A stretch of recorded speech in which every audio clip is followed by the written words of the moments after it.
Quero convidá-los a ficarem em pé e abrirem suas Bíblias em Marcos, capítulo 1.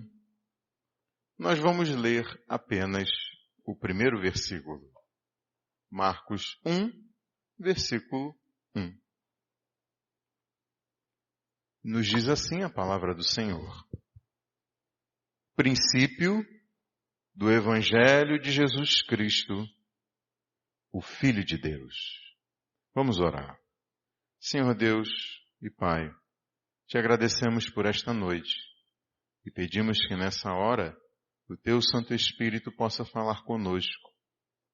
Ó Senhor Deus, que a Tua graça venha sobre nós, que possamos ouvir a Tua voz, que possamos, ó Senhor, dedicar as nossas vidas ao Teu serviço, olhando para Jesus e para o exemplo que Ele nos deixou, tanto quanto para o quanto Ele nos fortalece, para que possamos servi-lo e cumprir a missão que o Senhor indicou para que cumpríssemos, Senhor. Entregamos as nossas vidas em Tuas mãos e te pedimos isso, em nome de Jesus. Amém. Você pode sentar. Bom, meus irmãos e minhas irmãs, nós estamos dando hoje, nessa noite, o início a uma nova série de mensagens no Evangelho de Marcos. E por causa do nosso foco nesse segundo semestre em conhecer, aprender e desenvolver a ação missional na nossa igreja, essa série de mensagens ela vai estar voltada para esse propósito, para a ação missional da igreja. De tal modo que eu dei um título para essa série. Essa série de mensagens será o Evangelho de Marcos para uma igreja missional. O Evangelho de Marcos para uma igreja missional. E como vai ficar bem claro ao longo dessa mensagem introdutória a essa série, a grande ideia que resume todo o livro, todo o Evangelho de Marcos, dentro dessa visão, dessa proposta missional, é a seguinte: Jesus convoca a igreja ao serviço sacrificial, como evidência da fé na sua ação evangelística missional. Jesus convoca a igreja ao serviço sacrificial, como evidência da fé na sua ação evangelística missional. Conforme Marcos nos mostra nesse evangelho, Jesus nos deixa um exemplo da encarnação da mensagem que ele pregava. Jesus é apresentado aqui no evangelho de Marcos, tanto quanto o mensageiro do evangelho, como também a mensagem do evangelho encarnada. Jesus é tanto aquele que proclama o evangelho de Deus, como aquele que encarna a mensagem que ele anuncia. Nas suas palavras, nas suas ações em favor das pessoas com quem ele se relacionou, Jesus ele nos deixa exemplos de como a igreja deve também encarnar este evangelho quando anuncia a sua mensagem aos perdidos. Então, ao longo do evangelho de Marcos, nós vemos Jesus nos dando exemplo de como nós, hoje, também podemos encarnar esta mensagem quando pregamos aos perdidos no nosso dia a dia, na nossa caminhada neste mundo. A igreja, então, ela deve encarnar, ela deve mostrar em suas ações o seu maior testemunho da mensagem do evangelho que prega. Através das ações, a igreja deve ilustrar aquilo que prega. Eu e você, então, meu irmão, minha irmã, nós devemos viver aquilo que pregamos.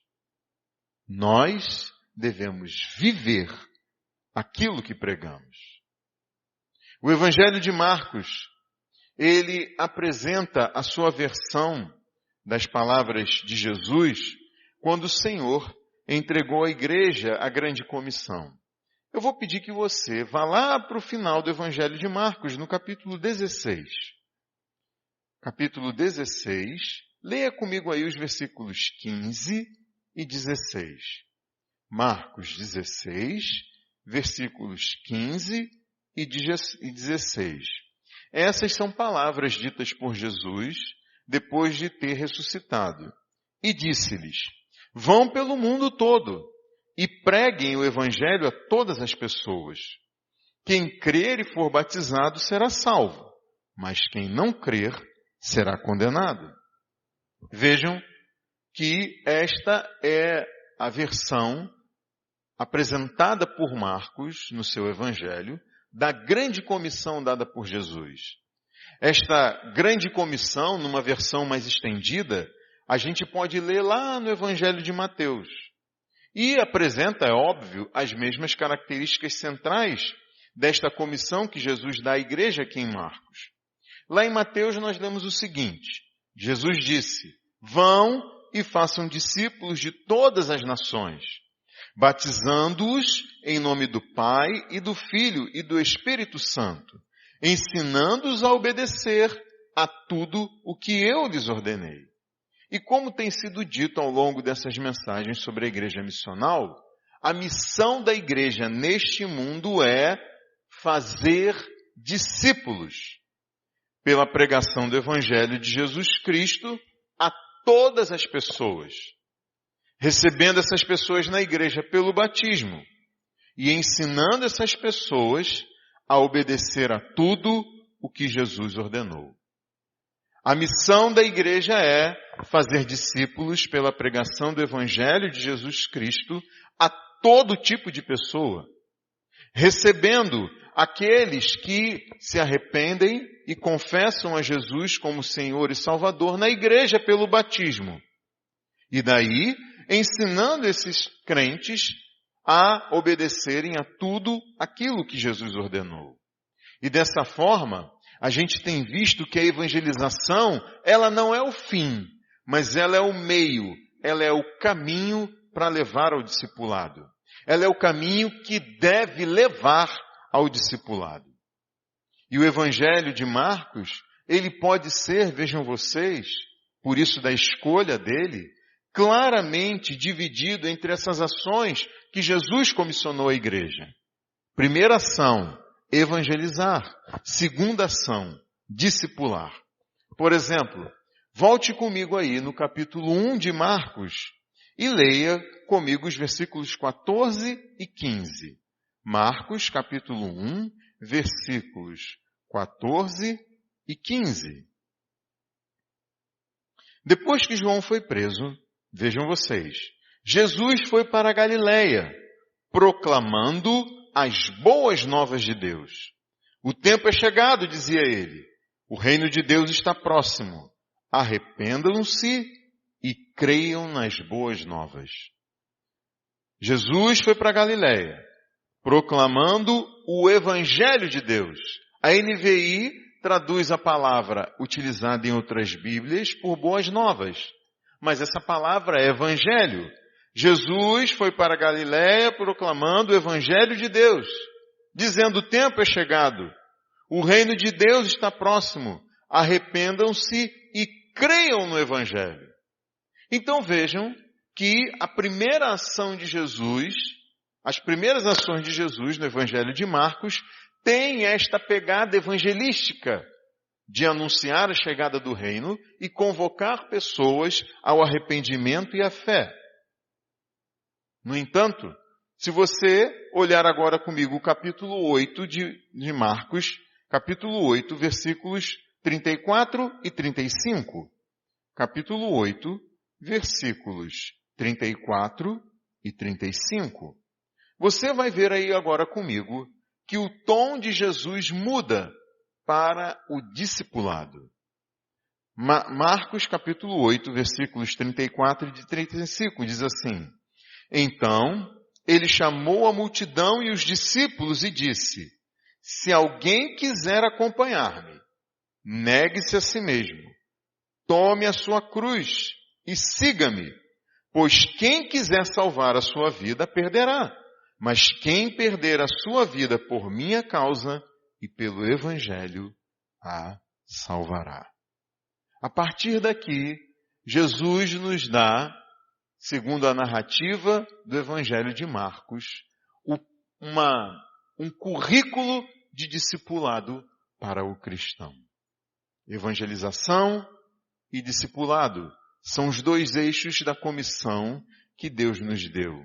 E como eu disse, como Jesus é o exemplo de conduta para os seus discípulos, Marcos deixa para próximo do alto da montanha que ele vem escalando, que ele vem subindo na sua narrativa, para relatar o que Jesus disse antes da semana da crucificação. Vejam vocês, o Evangelho de Marcos tem 16 capítulos. Mas dos capítulos 11, 12, 13, 14, 15 e 16, ele trata nesses 6 capítulos sobre a última semana de Jesus. A crucificação e a ressurreição é o ponto alto do Evangelho. E Marcos dedica 6 dos 16 capítulos para falar sobre isso. E é nesse momento, no capítulo 10, veja comigo aí, versículos 43 a 45, que Marcos nos apresenta aqueles versículos-chave para a compreensão e entendimento daquilo e motivação do porquê ele ter escrito esse evangelho. Marcos capítulo 10, versículo 43. Não será assim entre vocês. Ao contrário, quem quiser tornar-se importante entre vocês deverá ser servo. E quem quiser ser o primeiro deverá ser escravo de todos. Pois nem mesmo o Filho do Homem veio para ser servido, mas para servir e dar a sua vida em resgate por muitos. O versículo 45 que nós acabamos de ler, meus irmãos e minhas irmãs, é a chave para o entendimento do propósito de Marcos ao escrever esse evangelho.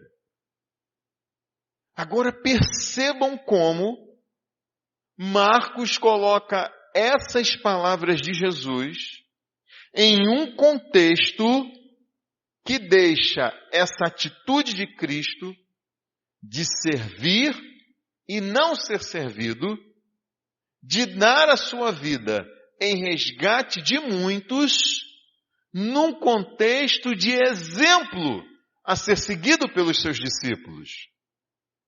Jesus aqui está dizendo o seguinte: vejam como eu me comporto. Eu não vim para ser servido, mas para servir. E não só isso, eu vim para dar a minha vida em resgate por muitos. Daí o porquê que nós veremos nessa série de mensagens que Jesus convoca a igreja ao serviço sacrificial, como evidência de uma fé verdadeira e ação evangelística missional.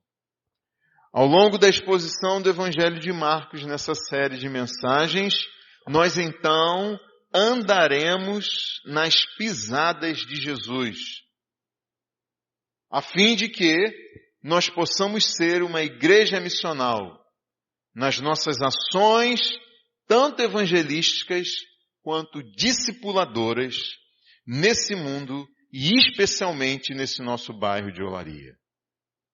Bom, mas vamos voltar agora lá para o capítulo 1 de Marcos. Capítulo 1 de Marcos, no versículo 1 que nós lemos na abertura dessa mensagem. Marcos capítulo 1, versículo 1. Vejam vocês que aqui está escrito: princípio do Evangelho de Jesus Cristo, o Filho de Deus. Vejam que nós não vamos ler hoje os próximos versículos desse capítulo 1. Mas se a gente fizesse isso, a gente veria que nesses primeiros versículos de Marcos, ele evoca algumas testemunhas que irão corroborar, comprovar, confirmar, atestar, reforçar que Jesus Cristo é o Filho de Deus. Essas testemunhas são os profetas bíblicos, João Batista, o próprio Deus Pai e o Espírito Santo, e até mesmo os demônios confirmam que Jesus Cristo é o Filho de Deus. Daí então eu gostaria de começar destacando nessa noite a primeira testemunha que aparece nesse evangelho. Quem é essa testemunha? É o próprio Marcos. O escritor que abre o seu texto dizendo princípio do evangelho de Jesus Cristo, o Filho de Deus. Eu quero chamar e olhar para essa primeira testemunha, aquele que afirma logo de cara que Jesus é o Cristo, o Filho de Deus. Mas vejam vocês que Marcos ele não se identifica como o escritor desse evangelho. Marcos ele foi identificado como o escritor desse evangelho por causa daquilo que pessoas ao longo da história da igreja disseram sobre ele e afirmaram ser João Marcos, o escritor desse evangelho. Mas aí a gente pode se perguntar, quem foi esse tal João Marcos? Qual é o testemunho dele sobre a relação que ele tinha com Jesus? Quais foram as ações práticas como um cristão, como um discípulo de Cristo, que esse João Marcos teve para então afirmar que Jesus Cristo é o Filho de Deus? Se Marcos é alguém que atesta aquilo que escreve, aquilo que vive, então, o que sabemos sobre a vida desse homem que sustenta o testemunho de que Jesus é o Cristo, o Filho de Deus? E aí eu fiquei pensando, se João Marcos fosse chamado agora, aqui, à frente, para assumir esse púlpito, tomar o microfone em suas mãos e falar à nossa igreja, eu fiquei pensando, o que ele diria? Bom, eu imagino que ele diria o seguinte: boa noite, eu me chamo João Marcos. João é o meu nome de origem hebraica e Marcos é o meu nome de origem romana. Eu sou filho de Maria, eu venho de uma família rica e minha mãe foi uma mulher de destaque em Jerusalém. Depois da morte e ressurreição de Jesus, muita gente se reunia lá na casa da minha mãe para orar. Vejam, a casa da minha mãe era uma igreja que congregava muita gente.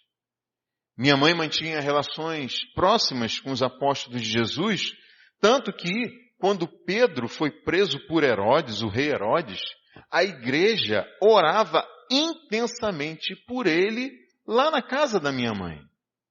O rei Herodes tinha assassinado o apóstolo Tiago, a espada, aquele que foi irmão de João, companheiro de Pedro. Herodes também tinha prendido alguns da igreja para maltratar o povo de Deus. E foi nessa que Pedro foi preso também. Mas um milagre aconteceu. Um anjo do Senhor veio e milagrosamente libertou Pedro da prisão. E Pedro foi direto lá para a casa da minha mãe, onde a igreja estava reunida em oração por ele. Era um tempo de perseguição, meus irmãos e minhas irmãs. Perseguição muito cruel, perseguição ferrenha. Mas a palavra de Deus continuava a crescer e se espalhava. Ah, o apóstolo Pedro. Vocês sabiam que ele me chamava de filho? Eu fui filho na fé de um dos apóstolos de Jesus. E fiquei ao lado de Pedro, até o fim da vida dele em Roma, quando ele foi morto, a mando do imperador, crucificado de cabeça para baixo. Nessa convivência com Pedro, eu ouvi falar de Jesus, e o Espírito Santo foi quem abriu o meu entendimento para que eu reconhecesse que Jesus é o Cristo, o Filho de Deus. Pedro me contou que uma vez Jesus perguntou para os seus discípulos: quem o povo diz que eu sou? Naquele tempo as pessoas imaginavam um montão de coisas sobre Jesus. Tinha gente que dizia que Jesus era João Batista que tinha morrido. Outros diziam que ele era Elias, um dos profetas. Vejam vocês que coisa absurda. Foi quando então Jesus perguntou: e vocês? Quem vocês dizem que eu sou? E daí foi Pedro quem respondeu: tu és o Cristo. Mas só que Jesus advertiu aos seus discípulos que não falasse a ninguém a respeito dele. Isso pareceu meio confuso naquele momento, mas naquele tempo Jesus se preocupava com o povo.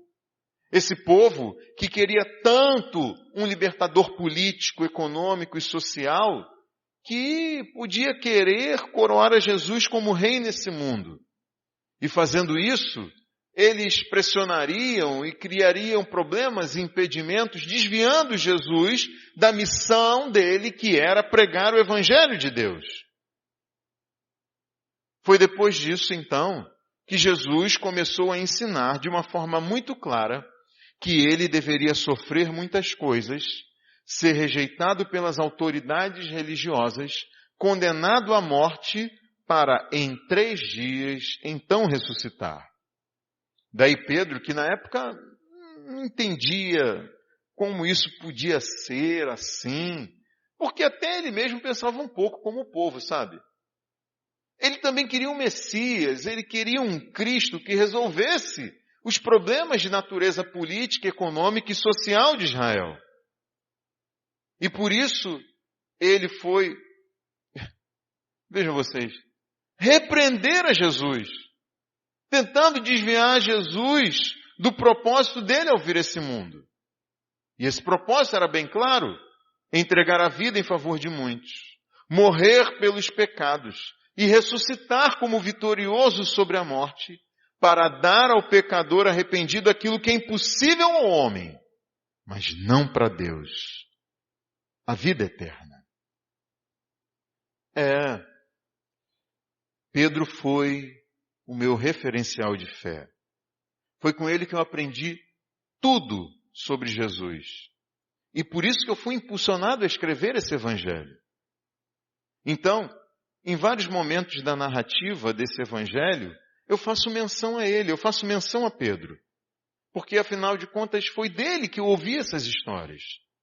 Mas eu tive a oportunidade e privilégio de conviver também com outro apóstolo muito conhecido por vocês.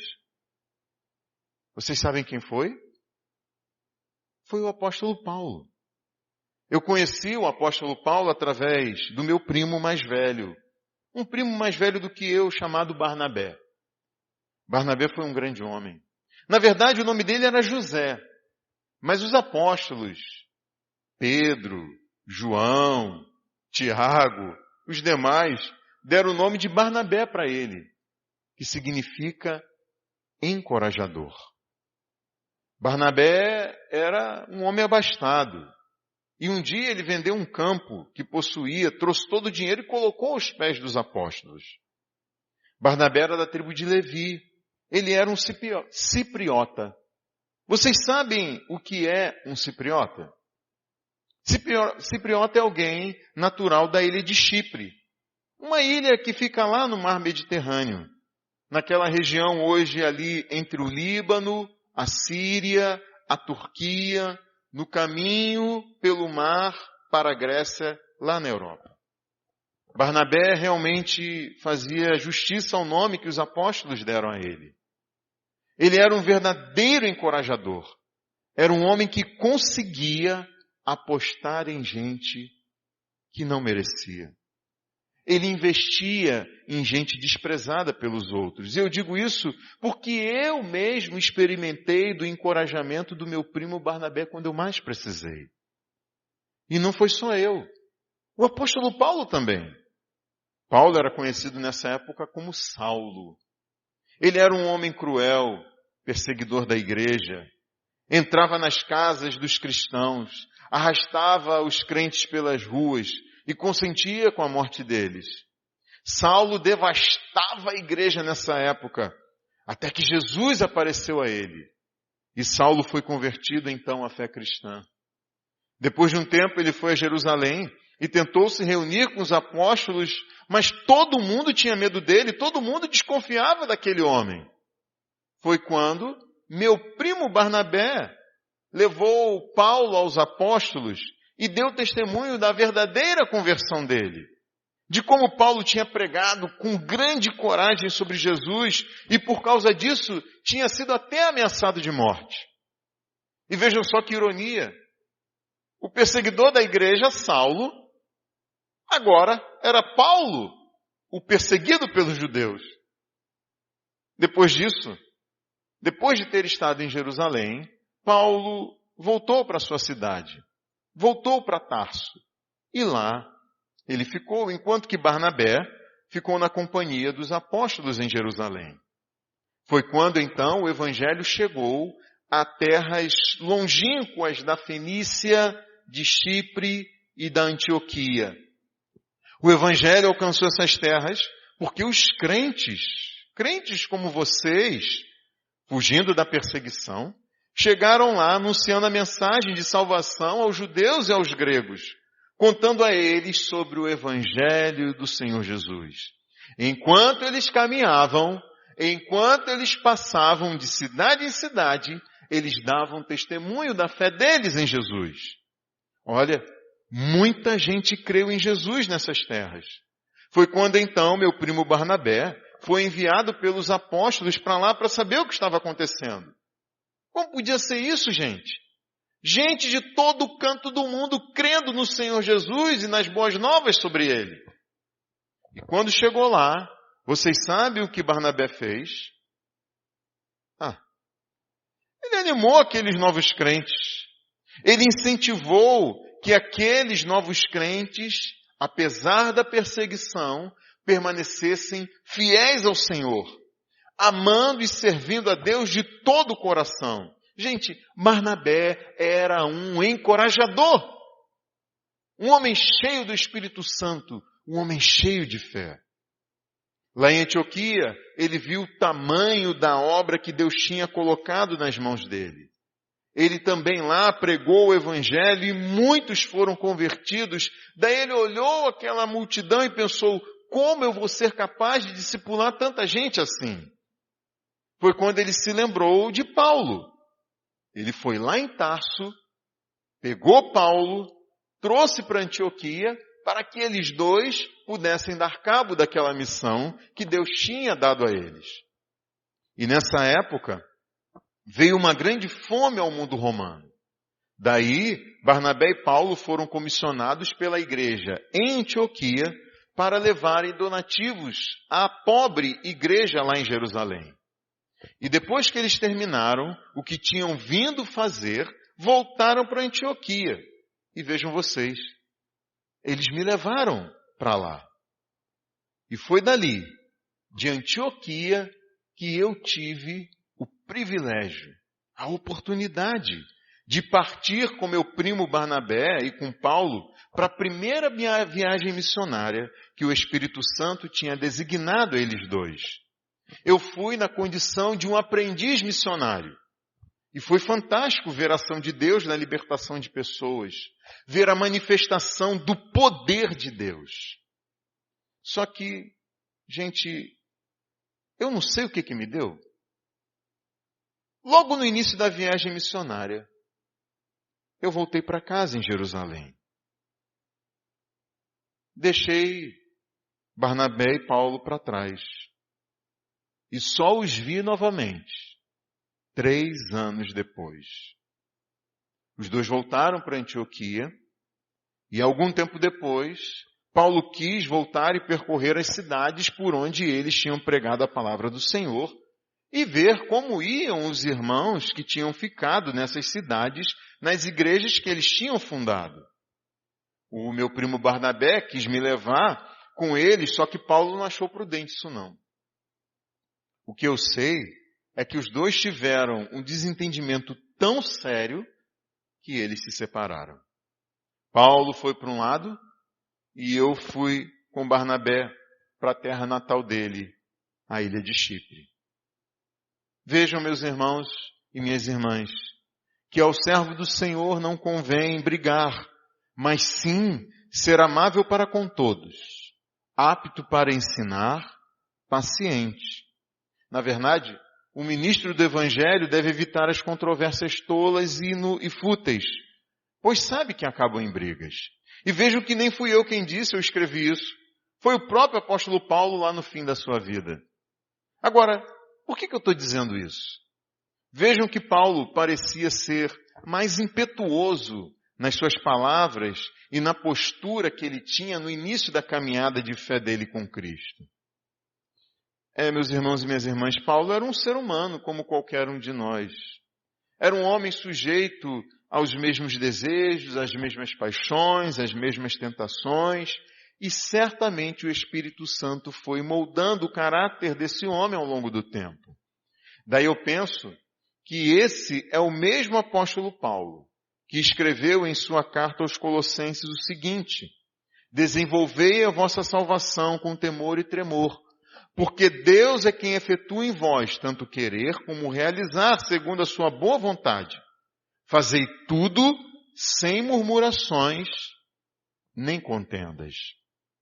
Em alguma medida, ele mesmo, o apóstolo Paulo, experimentou isso na própria vida. E eu destaco isso porque a vida do mensageiro deve estar em harmonia com a sua mensagem. Aquilo que vocês pregam deve estar em concordância com aquilo que vocês vivem. A vida do pregador, do missionário, do evangelista, do crente missional deve ser uma ilustração daquilo que essa pessoa prega. Foi isso que eu quis destacar no Evangelho que o Espírito Santo me usou para escrever. Eu fiz questão de destacar a disposição, a ação de Jesus como um servo sofredor. E não só nas palavras, mas nas atitudes de Jesus. Atitudes essas que confirmavam o que ele pregava e deixavam um exemplo para que a gente também pudesse seguir a ele. Por falar nisso, vocês sabem que existem 4 evangelhos, não é mesmo? Além desse que eu escrevi, também há o de Mateus, o de Lucas e o de João. E cada um de nós escreveu sobre o mesmo evangelho para públicos diferentes, com objetivos específicos diferentes. Mateus escreveu para os judeus, Lucas para os gregos e eu para os romanos. Enquanto que João escreveu para um público geral. Mas o evangelho de João tem um jeito lá diferente dos outros. Ele é mais teológico e ele apresenta alguns detalhes ali que nem eu, nem Mateus, nem Lucas relatamos. E também João, ele tem discursos bastante longos, extensos, feitos por Jesus. Mas, enquanto isso, o Evangelho de Mateus, Lucas e esse que eu escrevi, eles têm muitas coisas em comum. Para que vocês tenham uma ideia, Mateus se vale de 92% daquilo que eu escrevi. E Lucas usa 57% daquilo que eu escrevi. Mas eu escrevi para um público romano. Pessoas que não estavam familiarizadas lá com a tradição hebraica. E foi por isso que eu fiz a tradução de termos em aramaico. Eu expliquei alguns costumes judaicos. Eu descrevi detalhes da geografia de Jerusalém. Eu traduzi palavras para o latim. E eu fiz menção a irmãos nossos da igreja lá em Roma. E o ponto alto de testemunho a respeito de Jesus Cristo, eu extraí da boca de um centurião romano que estava aos pés da cruz e reconheceu que verdadeiramente ele era o Filho de Deus. E o que eu, Mateus, Lucas e João fizemos ao escrever cada um seu evangelho, serve de lição para vocês que estão aí nessa busca por aprender o que significa ser uma igreja missional. O evangelho é o mesmo, sempre. Só que a forma como a gente faz a comunicação desse evangelho, ela deve ser, assim, adaptada ao público que está ouvindo a gente. Não se trata de mudar o conteúdo, nem de adaptar a essência do evangelho, mas de buscar se comunicar melhor, interagir melhor, conhecendo melhor a vida, as dificuldades, as aflições e as perturbações daquelas pessoas com as quais a gente está falando, para que a gente possa aplicar melhor as necessidades da mensagem desse evangelho.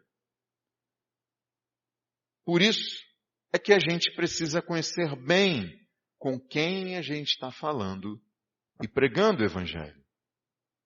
Mas por que foi que eu comecei a falar sobre isso mesmo? Lembrei.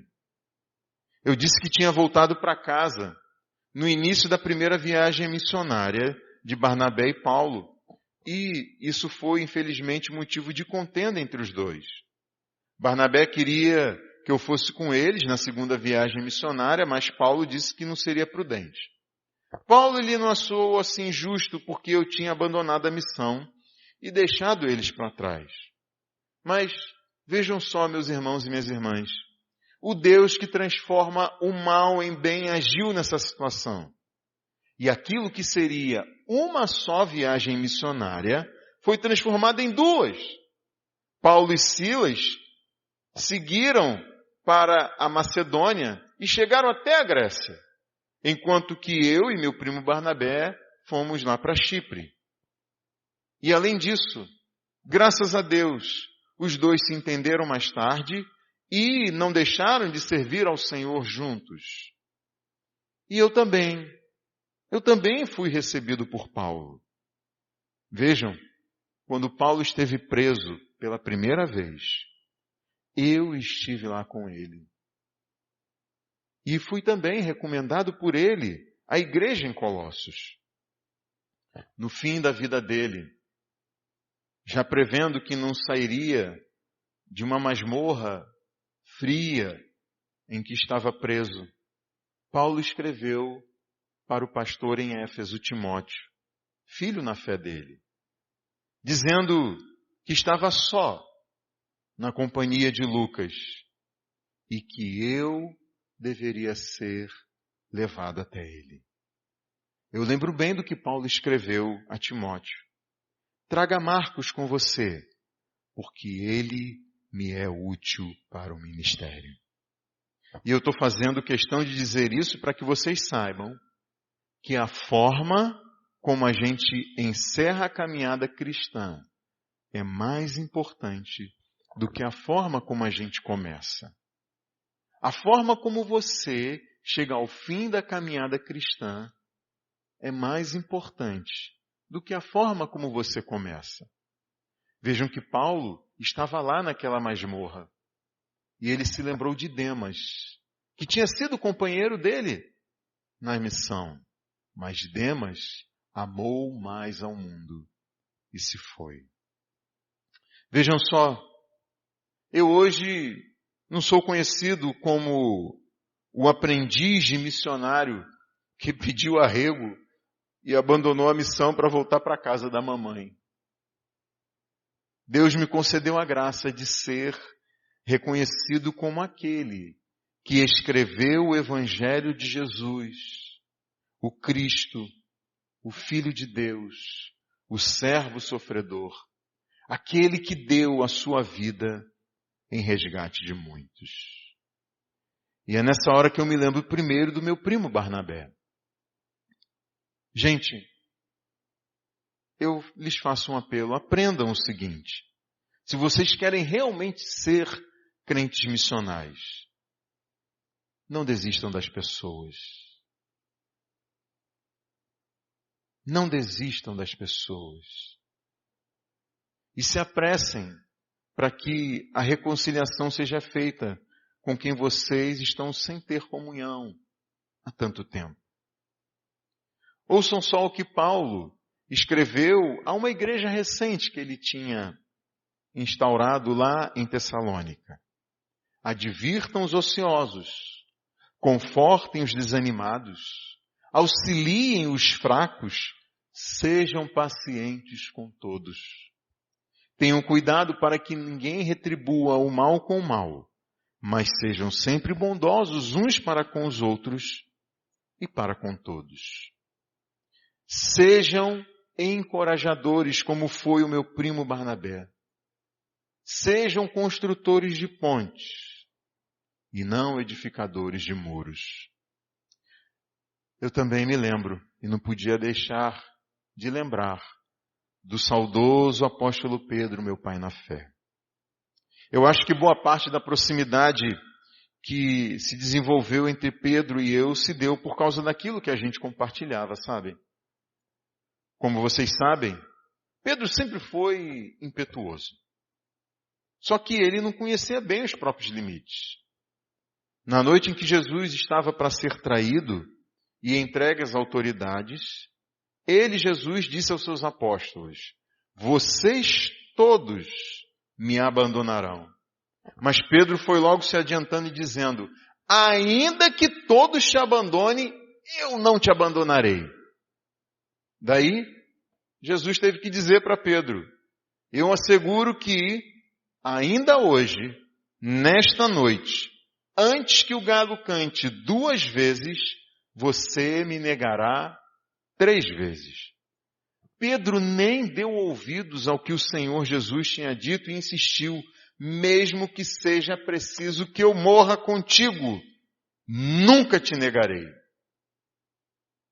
Mas, vejam vocês, a fraqueza de Pedro logo se revelou dali a algumas horas, quando ele não conseguiu se manter em vigília enquanto Jesus orava em aflição e angústia no Getsêmani.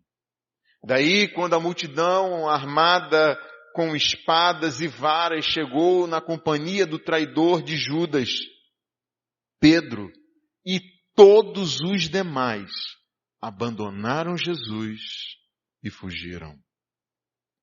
Algumas horas mais tarde, dito e feito, Pedro negou a Jesus 3 vezes. Chegou até a amaldiçoar, jurando de pé junto que não conhecia Jesus. Foi quando ele ouviu o galo cantar pela 2ª vez. Se lembrou das palavras de Jesus e se pôs a chorar. Ele me contou isso com os olhos marejados. Mas Jesus ressuscitou ao 3º dia. Foi quando um anjo disse às mulheres que tinham ido ao sepulcro para ungir o corpo de Jesus: não tenham medo. Vocês estão procurando Jesus o Nazareno que foi crucificado. Ele ressuscitou. Não está aqui. Vejam o lugar onde o haviam posto.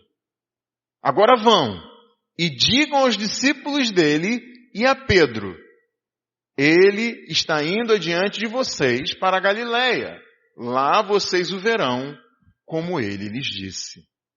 Quando Pedro me contou isso, ele destacou a fala do anjo: vão e digam aos discípulos dele e a Pedro.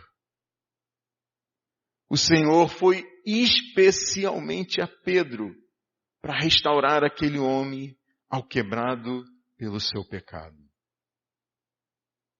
Saibam, Jesus, ele é um especialista na restauração de vidas, corações e almas despedaçadas.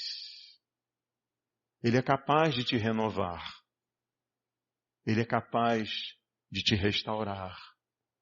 Ele é capaz de te transformar.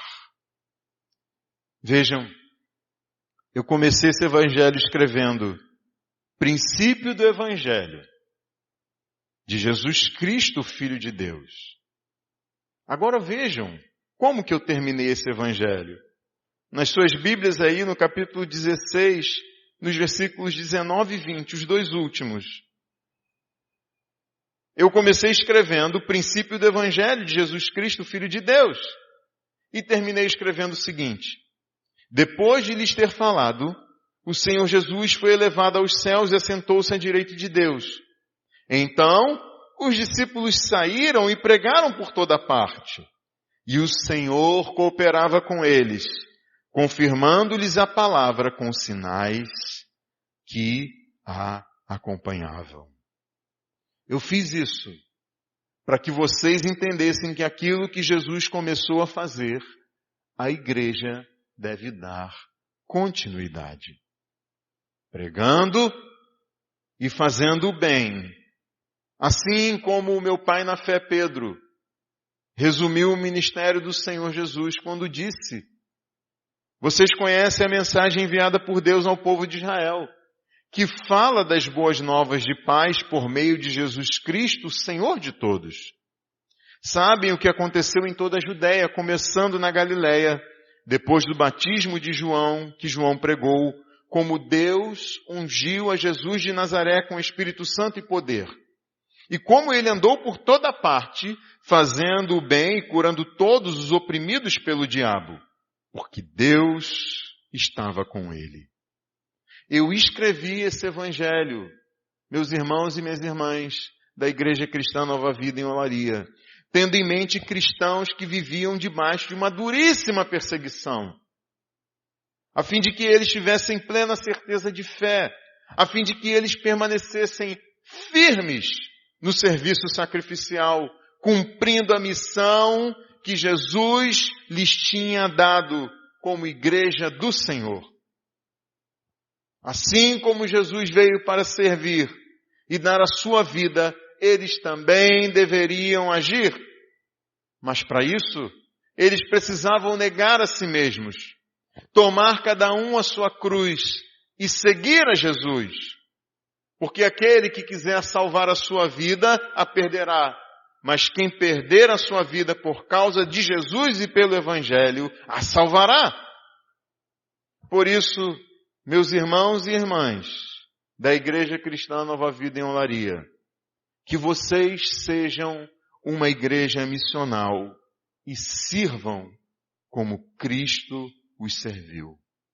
Vão pelo mundo todo e preguem o Evangelho a todas as pessoas, sabendo que o Senhor Jesus reina, soberano, à direita de Deus, e coopera com vocês, confirmando a pregação do Evangelho. E você que veio aqui nesta noite e ainda não atendeu ao convite de Jesus,